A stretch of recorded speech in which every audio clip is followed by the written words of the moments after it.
So you have a product to sell, but you can't see how I can make it a brand out of it. Like you maybe already selling the products, or maybe you are going to become a founder of a company or a brand, or maybe sometimes you are just a visual designer who is going to be his services to someone who is going to be working with a brand. So you all guys feel this, like once there is a point, like we have a product, and now what, where we have to move, where what should we need to do, like how we can move on visually. Like you can just go to a designer or maybe some other sort of artist and go there and tell him like make everything very aesthetic and very minimal, and he will give you some results, and then you can see no, it's not getting at the point. So where's the problem? The problem is basically you don't have any foundation, and you don't have any sort of basic things have to set up, which must be included in all of your visuals and in all of your designs. I also face such problem working with different brands. They also have the same issue. They don't have any guidelines, and they don't have any sort of stuff, any foundation to proceed, and they just came and said make it aesthetic and make it looking good. Maybe it can be more attractive, just make it pop. So these words are from those people who don't know how to make a brand or how to build a brand. If you go to any big brand, you can see their website, their product, their each and everything, their social media, their visuals, each and everything related to each other. And when we are going to achieve that, we just lost into different direction. We just got lost in distractions as well. Like there are a lot of stuff, there are more trending stuffs are also there, but sometimes trends are not all of your niche. Sometimes they are from different niche, and we try to impose them in our niche. So today I am going to create a mock brand, which basically never exists in real life, but it make an impact as you can see in the series. So if you want to keep yourself updated with this series, just like the video and subscribe the channel so you can never be missing out anything. So here we have our first step. The first step is like we need to create a brand name, which is basically we don't know what we are going to do. So most of the people just go to any AI and just ask him, give me a brand name suggestion for my product, which is basically in this case is our honey product. So we are going to be create our brand related to honey. Like we are going to sell the honey jars, or maybe honey bottles, or something some sort of that thing.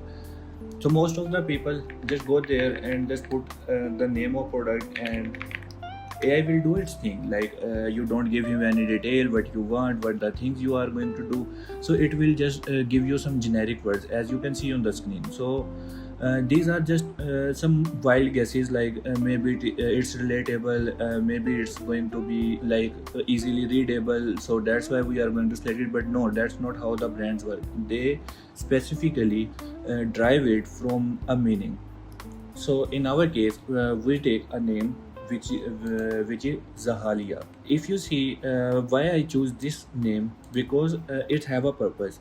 If you see over here, basically Zahalia is the poetic, you can say, or the morph of flower and honey. Basically Zahra means flower, maybe it's in Arabic, and and asal means honey, which is basically also in maybe French or maybe like in Arabic as well. So this is how I derived this name Zahalia.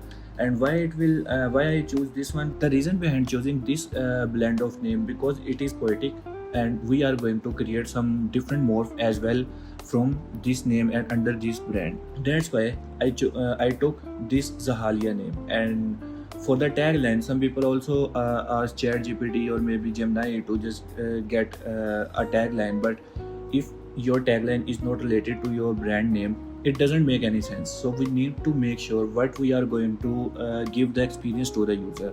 So in my mind, I am going to give the user the experience like when they are just going to receive the parcel, and when they just pull out the first bottle of Zahalia, they will feel like they are in the nature, and it's the purest and purest form of the honey. So that's what in my mind, and I'm going to rotate around this stuff. So first of all, before doing anything, before doing any stuff, I am going to move to this thing, which is basically the invisible foundation, which is basically phase one. So in this invisible foundation, we have value proposition and positioning. So what is this for? Like why we are going to use this thing, and why we need all that stuff. These are the basics, and these are the ground level rules for each and every visual, and how they are going to be work. So we need to put that. First of all, the first thing in the value proposition and positioning is what Zahalia offer. Like why we exist, why we are going to be the one.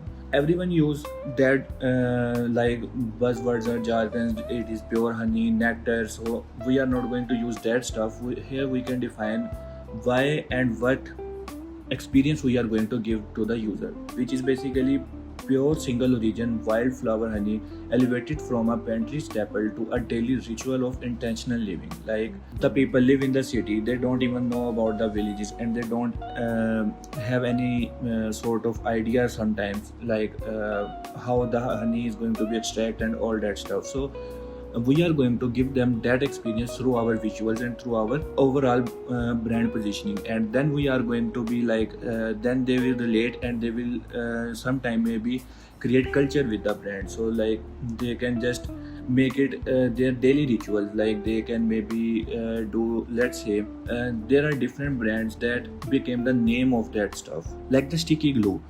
Most of the time we just say UHU, kindly bring the UHU. We can't say anyone to kindly bring the glue or something. That we specific just say just bring the UHU. Basically UHU is not the name, that is adhesive, and which our mind just position it like that, because it's already most common of the things we have. So we need to so in my mind I'm going to position myself there. So here's my positioning statement. For the modern mindful consumer who see their food choices as an extension of their identity, Zahalia is the honey brand that transforms a simple spoonful into a moment of beauty, connection, and with nature, quiet intelligence. Okay. So now what we are going to promise to our consumer, what our brand promise. So we are not only selling the honey, we are selling the experience. We bottle the quiet wisdom of the hive, like how the things work, like how bees can be so organized and do that stuff, and uh, they spend their whole life to give this gift to us. So we are going to promise the people to experience that stuff. We are not the cheapest, like everyone just say the cheapest honey or the healthiest honey. We are not going to say that. We are going to position ourselves like we are giving you the experience, which you can just see through our visuals, from the birth of a bee to collecting the honey, like their first fly, and then they go and collect honey, how they communicate, how the community work, and how they build the hive, and also how it is going to be extracted from their hive, and then how it is going to be packaged in the bottle, and then how it reaches to you, so like to the consumer. So we are going to be giving that experience to our customer. So now the brand core, which is basically mission and vision. Our mission is to re-enchant the everyday act of nourishment by revealing the quiet artistry of bees and blooms. So you can see my mission is also going to be follow the positioning statement and also our values. And now moving to the vision, a world where kitchen feels like meadows and a jar of honey reminds us that sweetness is not manufactured, it's grown, gathered and gifted. So you can see my mission and vision statements are also related to what I want to be to give to the customers.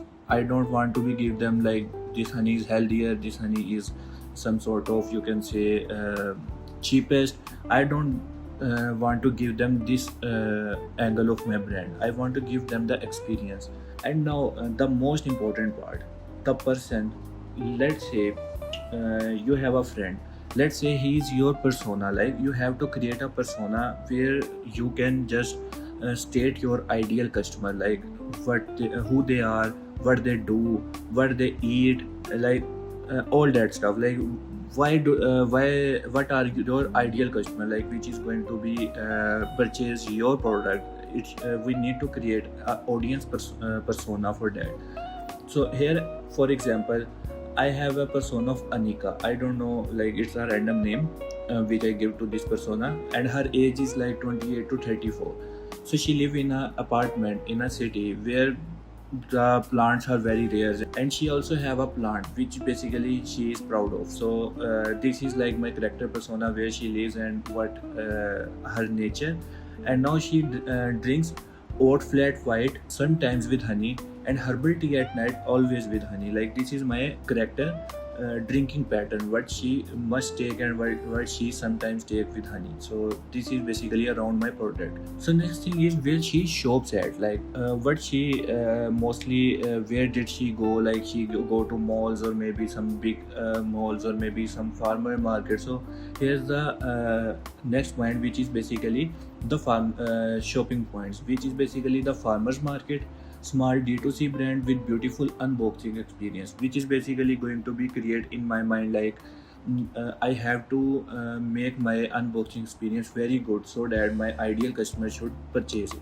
So basically you are going to be create your ideal customer. It is not the customer which is easily going to buy your product. It is basically the customer who is going to be experience your product, and if this experience is very well for the first time, they will get back to you as well again. So her desires are, she wants her home to feel like a sanctuary. She doesn't buy honey, she buys the feeling of Saturday morning warm light on a wooden spoon, the pause before the world gets loud.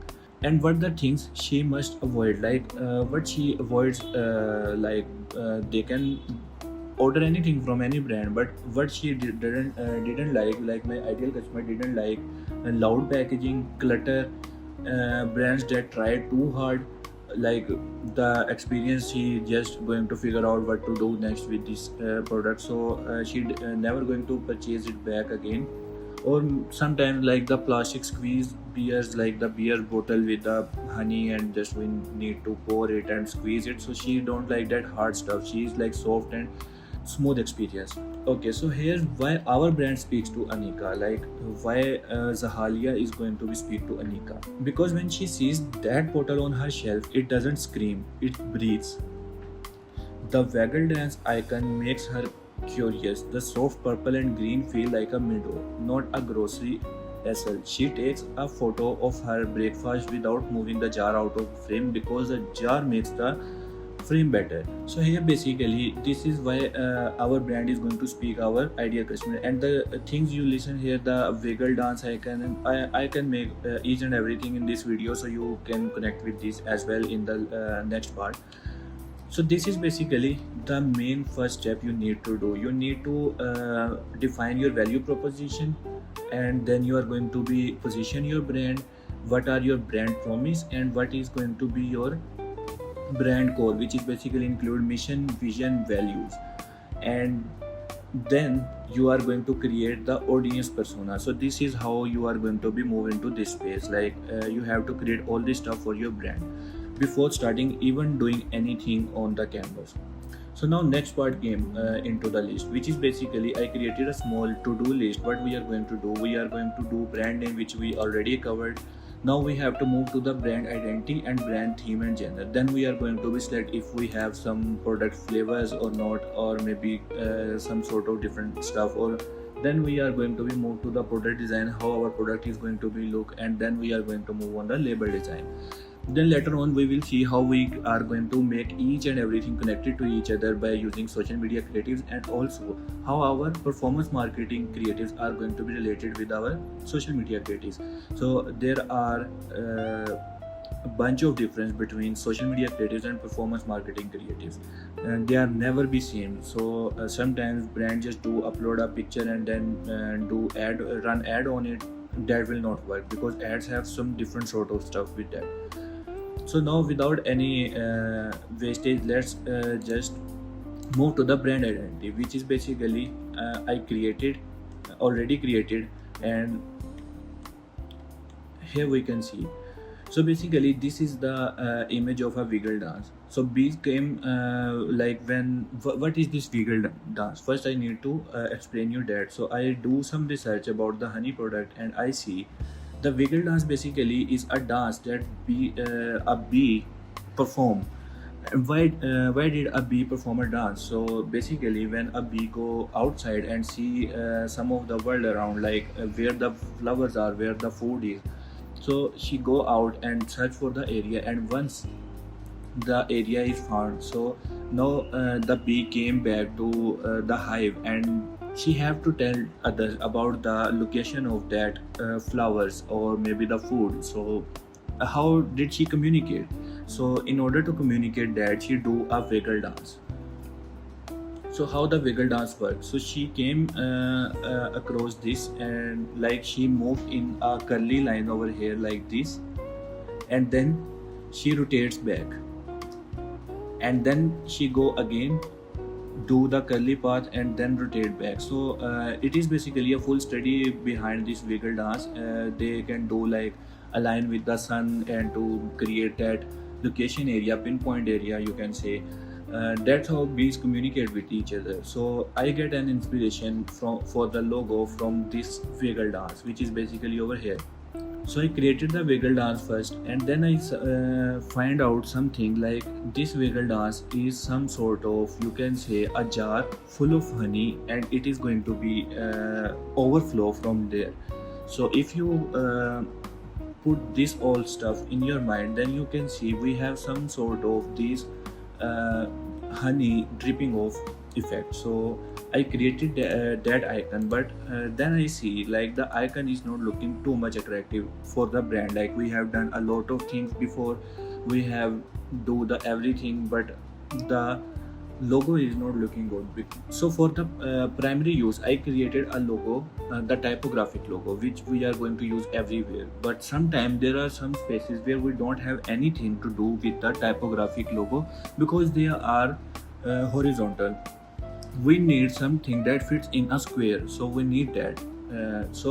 That's why I created an icon logo related to the wiggle dance. So here's our logo is completed with the typographic and an icon, which is basically important to do because we later on we are going to be use it in different various stuff, and it is going to be our the first thing which customer is going to be seeing. So now after the logo, we have to move on to the color scheme, which is basically over here. I use primary colors, the white and the honey color. Basically this is sunflower gold, but I researched about it and it's going to be also used as honey color. So I use that as primary because I have already something in my mind to do with the packaging. So that's why I created the honey color, because my packaging design is going to be transparent, and when the white came on it, it will look fantastic. So that's why I use this color. And for the secondary colors, I choose green, purple, and this pinkish color. The reason behind choosing this color is because you are going to be use some essence of the different element around your brand, like around your product. So the green is from leaves, the purple and the pinkish color give reminder of lavender and other flowers as well. So that's why I choose this color. So now here are my logo variation with the colors as well. And also the most important thing, the logo safe zone. We need to create that because we need to find out like how much close a thing will be around our logo. So we need to define that as well. Whenever you are going to give this thing to a designer, he will immediately understand like we are not allowed to do anything inside the box. So I also developed some of the mockups as well for the Zahalia and his daddy. So for the icon, I don't remember anything where we can use icon, so I just create an app in the mobile. So like the Zahalia logo mockup, and here are some other mockups as well on the paper, on the card, on a tote bag. So this is just to visualize how it will be going to be look like. Okay, one important thing I just missed is basically what is the font of Zahalia, which is basically the area extended. Why? Because if you see closely, the pentagon of a cell in a hive, you can see it always have a hard edges, and this area extended have also the hard edges. As you can see, these are the hard edges. So that's why I use this font. It don't have any curvy or the soft feel, so that's why I choose this font. Now here our branding work is already done, because I don't want to bore you with the branding and all that stuff and doing the things very slow. So that's why I covered this as well in this video, so that for the next video we are directly jumping to the label design. So the next thing is brand theme and genre. So our brand identity is completed here, but the brand theme, what we are going to do. So for the brand theme, I chooses I make this mood board and this one as well for the brand identity. You can see here the full brand identity, how it is going to be worked. So this is not the brand mark, because it is basically the AI generated image, so there's some sort of mishaps as well, but don't worry about that. This is just to visualize for the designer, not for the client, or maybe just for us, not to show the others. So that's why I just skipped that part. Okay.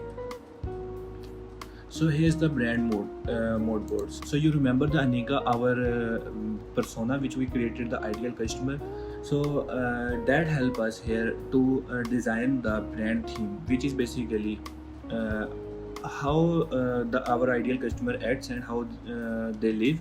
And then I just created this mood board, because it give us the thing like how the stuff is going to be around our brand. So we are not going to use this packaging. This is just for the visualization purposes, how the lighting is going on in our each and every visual, how our theme is going to be, what we are going to be use warm colors, all that stuff are defined in this mood board. I didn't write in the text form because I can see it in here, so that's why I'm just going to show you this mood board.